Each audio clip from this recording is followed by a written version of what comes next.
the top 10 hardest parts of reselling that I have learned in the last month and a half and year and a half of owning a listing service and a fulfillment center.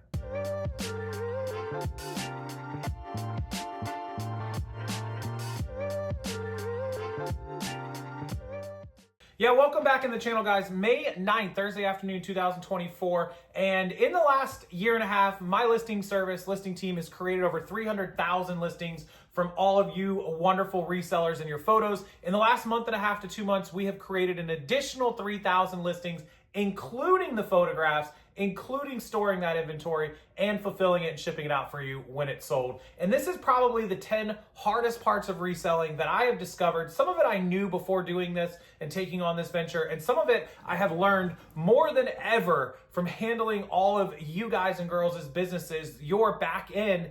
It has taught me some of the struggles that all of you go through on a daily basis. And I want to talk about those, and I want to tell you a little bit about how we handle it and how you can handle it to do a little bit better in your business and kind of, negate these negatives. So I've got the list, and I want to start with number one, which is pretty easy. It's organization. We're accepting inventory from hundreds of clients, and you can imagine as one person having your organized inventory, your supplies, your workstation, whatever the organization covers is hard enough as one person with one store, one business. Imagine what it's like for us when boxes and boxes and boxes of inventory are arriving. In fact, I'll put a picture up here for you guys. It's crazy. And we are trying to keep it organized, skewed in the right bins where it belongs. So I totally get it when resellers talk about staying organized and making sure they know where everything is. If I could tell you that we are doing a really good job of it, a lot better than I could have dreamed. We have systems in place and it makes it easy for us. If you as one person are having problems, sit down and draw out a plan. Make sure you have a plan for where your inventory is going to go while it's waiting to be listed or photographed. Make sure you have a plan for where it's going when it's done. Make sure you have a shipping station and a shipping plan about how you pull. Stay organized. Organization as a reseller or as any business owner is like number one. And it's a thing that a lot of people struggle with. How many people in the comment section think they have a problem with their organization or wish they could do better? And what part of it? Like, why do you feel that way? How many people feel like their organization is tip top, probably better than mine, peak season organized? Let me know in the comment section. And we move on to number two, which is what goes along with organization. It's having a system. If you don't have systems in place, you will fail. And I don't mean me having a fulfillment center or listing clients. I have a system for everything. I have a spreadsheet with a list of every customer. We have your name, your email, your phone number, your address, what you sent to us, what you've ordered, a clickable link to all your invoices, your PayPal or your Venmo name.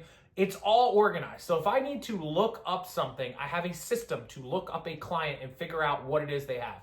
I have a second system with a list of every single SKU number, every single piece of inventory that every person has sent in, regardless of where it's at or what it's doing. I can look it up by SKU and find it, tell you who sent it in, when they sent it in, the day that it arrived here, the tracking number, and when we made the listing, give or take 24 hours because of our delay. It is an absolute system I have to have because it tells me how many items you have, how many to bill you for, how many fulfilled this week that we're billing you for, how many are going to be left over after a month or 2 months, your sell-through percentage. If you sent me 100 items and you've sold 20 of them this month, you sold 20% of your items. I know that. I can pull that for every one of my clients. That is a system. We have a system for shipping when we bring them in order of all the items that ship out the door and when they sold. Having a system as a small seller, even one person, will definitely keep you organized, number one, and help you to know your numbers. Super important, having a system. That's the number two hardest thing. People aren't good with coming up with systems, but trust me, it will save your life. Number three, this one's a biggie. I put it near the top. Not number one, but I put it at number three after those two because I felt like organizing and systems is super important for me. Number three is staying motivated. Staying motivated. It is tough to do the same job repetitively over and over and over and over and over again. As a reseller, that's what you do. You source, you photograph, you list, you ship. You source, you photograph, you list, you ship, rinse, and repeat. That's why I'm kind of grateful for what I do when I have to, create videos or go on social media or answer emails, and I get a break from the listing repetitiveness or the photograph repetitiveness. We'll get to this in a later number, but that's why delegating and hiring people to do the work will definitely help keep you motivated. Staying on task, staying undistracted, very hard for me. I'm all about being all over the place. I'm super easily distracted, and my multitasking skills are good. They're on point, but I try typically to do too many things at one time, and it's easy for me to get discombobulated all over the place. So staying on task, staying point, staying undistracted, and staying motivated, one of the hardest things you'll find is any reseller will tell you, and probably any entrepreneur or business owner. There's some that are laser focused, and good for them. Maybe I need to drink some more ginseng tea or something. I don't know. Maybe y'all have some tips in the comment section for like not getting distracted, staying on task. I don't watch TV. I don't do any of that. I'll listen to podcasts or I'll listen to YouTube videos in the background sometimes. You guys know I have like a pretty big screen here. So generally I can open up multiple windows and drag them around so I can like have stuff hidden in the background. It's no big deal. But yeah, staying motivated, staying on task, pretty big deal when you're a business owner or trying to make money on your own. Let's move on to number 4, which is time management. What items are worth your time? Which items are worth spending? We just talked about you got to photograph and list and store and systemize and organize. Items have to be worth it. If you're selling $20 items and they're taking you 20 minutes, they're probably not worth it, right? You're not profiting enough. You got to make sure that the time spent on an item, if you've got items like video games that are $20 or remote controls that take just a couple of seconds and you can fly through them, or you have $5 and $10 postcards and sports cards that you can list hundreds of them, absolutely. Figure out how long your items take you, your shoes, your shirts. Figure out which ones have the best profit margins and which ones are worth their weight in time. We always say worth their weight in gold, worth their weight in your time spent working on them. If you're selling $20 items that are taking 20, 30 minutes, but you're selling, $50 and $60 items that are taking 10 minutes, well, clearly you know where your time should be spent. Always, always, always keep track of your time management, and which items are worth that time. Number 5, packing, shipping, and dropping off. I never realized just how much time we spent on packing, shipping, pulling, and all the things that are associated with the shipping process. So I was always like, oh, I can go pull an item sold, I can go pull it in 5 seconds, take it to the printer, type it into my computer, print the label out, stick it on, and it's done in 2 minutes. And that's fair, you can. But when you're pulling and packing 20, 30, 40, 50 items in a given day, we think we packed over 100, maybe close to 100 on Monday from over the weekend for clients and myself. It was a nightmare to keep it like, kind of conveyor belt, assembly line flowing. And it really was very time consuming to pull items, to print labels, to put them in the right envelopes, to pack them, to shipping. And if you don't have a USPS pickup, which you should have, like we're struggling to get from our neighborhood, it's still to this day, then you got to take the time to stop what you're doing, go drop the packages off and come back. Even if it's just a mile down the road, which it is for me, about 2 miles, it still stops you. One of the greatest things that I've learned in business and in the world is when you are working on a task and you stop that task to go do something else and come back to that task, whether it's take lunch or go to the bathroom or drop off packages at the post office. When you do that sort of thing, when you come back to that task, it takes an additional 5 to 10 minutes to get going on that task. So that's something to think about. It wastes a lot of time for you to go do it, and it wastes time when you come back to it, because to get going on another task is really hard for people. Number 6 is that storage that we just talked about. So storage space and storage cost. So are you storing stuff in a spare bedroom, in a closet? Are you storing stuff in your garage like many people do? Do you have a shed, a she shed, or a he shed, she shed? Say that 87 times fast. Do you have some building outside in your yard that holds all your inventory like Commonwealth Picker? What do you have? How do you store your inventory? And is it cost effective? Are you somebody who uses a storage unit? I've used storage units many times in the past. They're great, they're amazing, they're cost effective. You can get climate controlled indoors. They're everywhere. They're a great option. You can get a 10 by 10, which will hold quite a bit of inventory, 1,000, 1,500 pieces. You can get a 20 by 10 that'll hold several thousand pieces, depending on what you sell. And you're only gonna pay, depending on your area, anywhere from like $100 to maybe 200, 250. My big units were over 300, but I had 30 by 10s and 25 by 10s.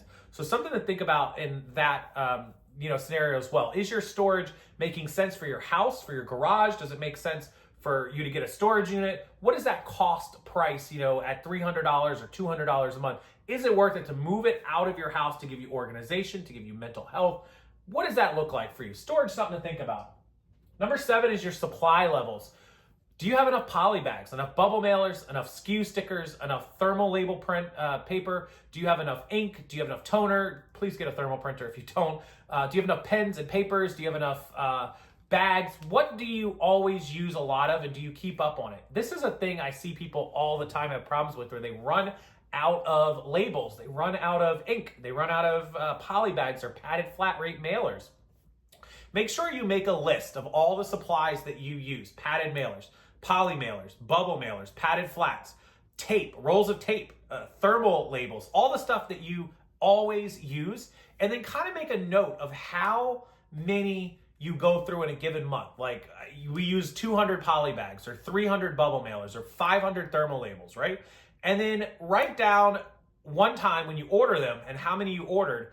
And then next to that, you'll know the date that you should, give or take, need more. So if you're using 500 a month, and on the first of the month you bought an order of 500, you know the first of next month you're going to need to re-up. So order a couple days before, kind of set an alarm or set your spreadsheet to notify you. You can do that, and you'll be all set with supply levels. I see people run out of stuff all the time. This is like a hard thing for resellers to grasp. You always have to have way more than enough supplies, because they're trying to be cheap, I guess, and not spend money until they have to. I don't know, maybe that's the thing. That's number 7.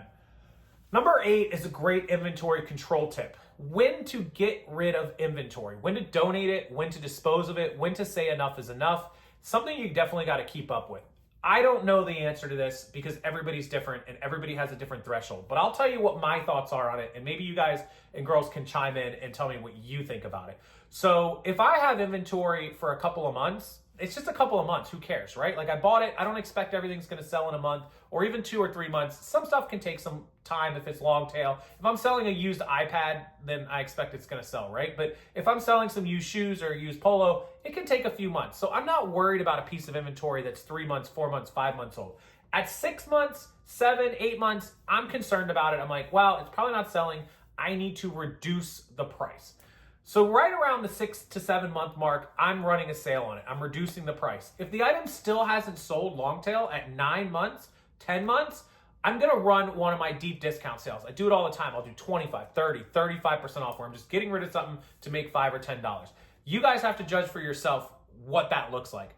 At 12 months, if an item hasn't sold in an entire year, it's probably not a good item. It's probably not gonna sell. And a lot of you guys, this is something I haven't done enough of that I probably should. You guys will run, like, you have $20 polos, and if it hasn't sold in like 6 months, you'll drop it to $17, $18. Hasn't sold in 9 months to a year, you'll drop it to $14.99. And if it hasn't sold after that, I see you guys just run it for like $9.99, no offers, buy it now, quick shipping, just choop, out the door, because you know it's gonna be $4.50 shipping, it's gonna be $2 fee, is $6.50, you're gonna be left with $3, but it's out the door. You always wanna keep that cash flow and capital moving. You wanna keep the inventory moving. It frees up space. It always keeps your sales going, and those sales keep the algorithm moving, because when eBay sees you're making sales and moving stuff, it tends to push your store and the other items up further, so that that snowball effect happens. So that's a really great tip for you guys. Number 8 is basically your inventory control. Number 9 is letting go. Stopping being perfect. This is probably the single hardest thing that resellers don't understand. And I've learned this more in the last 2 months of having a fulfillment center. When my team over the last year and a half made 300,000 listings, we get photos from you guys. You guys send in all your photos, we make your listings, right? We don't do anything but create drafts. We don't have control over the photos or the process or the storage or any of that. But when you guys send the all-in-one fulfillment and storage system, you're mailing us your inventory, which you guys are trusting us with, and thank you for that. But you guys are also enabling us to take photos. It's not gonna be like you take photos. We're not gonna be exactly the same. We're gonna do things differently, because we're not the same people. It doesn't mean that you're wrong. It doesn't mean that I'm wrong. It just means that we do things differently. And that's really hard for resellers, especially. We're a different breed of people. We have a lot of control issues. Hands up, don't be shy in the comment section. How many of you have control issues? Whether you use my service or not, if you're one of my clients and you're watching this video, I am not targeting any of you, because there are so many of you that have so many different outlooks and issues and control problems and not control problems and other problems. Each of you is special. I love all of you clients, but there are some of you who have a real problem with letting go. And look, some of you have a little problem letting go. Some of you have a big problem. When you are a reseller, whether you let somebody else do the job or not, you have to stop being perfect. Measurements, that doesn't mean you don't do them. It doesn't mean you don't provide more information. It just means things have to be worth your time. We can go back to the previous point. What is worth your time? Are window shoppers and tire kickers worth your time? Is it worth your time to go pull something for a leg opening on a jean? Are they going to actually buy it? Maybe, maybe not. You have to decide for yourself what level of letting go, you decide to give up. For me, I'm just the guy that just wants, not just as your lister or your listing service, but on my own stuff. I'm just the guy that wants to just turn and burn. I don't want to give stuff away. I don't want to give up sales and miss sales, but I'm all about the list and go and just get it up, get the work done and move on. It's my favorite saying. I use it on this channel. I use it in my Facebook group. Move on. You can't stay working on the same thing over and over and over. You will waste endless amounts of days and time. Move on. Move on. The sooner you embrace that, the sooner you will get more done and be more profitable. I promise you. Move on. And finally, let's talk about it. When is the best time for you to actually let go and hire somebody? Hire an employee, hire a VA, hire a service like myself, pay somebody to do the job for you. Well, there's 3 points you have to remember. One is the money. What is it going to cost you to hire somebody or pay someone to do the work? Is it worth it profitability-wise? Does your item have enough profit in it? 2, can you make that much money in the free time you're going to get by paying them? Can the employee produce enough money? Let's say you're paying an employee $600 a week, right? For 30 or 40 hours of time. Whatever it is, you're paying them $15 an hour, they're getting $600 a week. Well, that frees up your time. You're not getting anything out of the employee directly, but you're freeing up time. If they can do all the listings, can they produce enough listings to cover the $600 and $600 more? The reason I say this is you're not going to pay somebody $600 to make you $600 and break even. Who wants to pay somebody to break even? You want to pay them to make you a profit. Well, how much profit? I believe every employee should be worth 2 times their input and output. So if I'm inputting $600 into that employee, they should be outputting $1,200. That's my thought, or somewhere along those lines. It's not perfect math, but I have a friend who says employees should be worth 3 times. So he hires employees at $20 an hour. The job that they do charges $60 an hour. He pays them $20, he makes $40. And I said, hey, if they're doing $40 an hour jobs, you're still making $20 an hour. They're getting $20. He goes, no. I need to make my 40 and they can make 20. So 3 times, 20 into 60. That's just his philosophy. Could be wrong. Could be 2.5 times. Could be $50 for that hour of work, right? It's up to you to decide what that threshold is, but it needs to be worth it. So can you pay that employee to be worth their time? Can you free up time for yourself in order to go make more money? And can you trust that employee? Can you trust that service? Will it do a good job? Will it not cause you problems? And will you be able to, at the end of the day, scale the business? Because the only reason you hire people or service is if you want to scale and get bigger and grow. Can it do that? So those are the 3 things. Free up time to make more money, put out more money than they're costing you, and scalability, growth, trustworthiness, all that as, a big thing for hiring a VA or a service or me or, an employee local to you, a stay-at-home mom or a college kid, all that stuff. So with that said, those are the 10 hardest things that resellers and other people really struggle with. They're 10 things that I see now being on the inside of a lot of your guys' businesses. I'd love to hear your thoughts on this. I'd love to hear what you guys feel. Do you agree with me, disagree? Is there something I missed, something that should be added to the list? As always, I appreciate you watching. I know this video is a little bit longer than my normal videos. I try to keep them under, right around 10 minutes or less. This video is going to be close to 20 minutes. I'm watching the timer creep up to 19. So I'll cut it here. Thank you so much. Enjoy your Thursday. Please hit that like button. Share this video on your social media. I'd love to hear what all the resellers across Instagram, TikTok, Facebook, Twitter, wherever you are on social media are. Share it in Facebook groups if it's allowed. And as always, hit the subscribe button. Come back for future videos, and I will see everyone next time.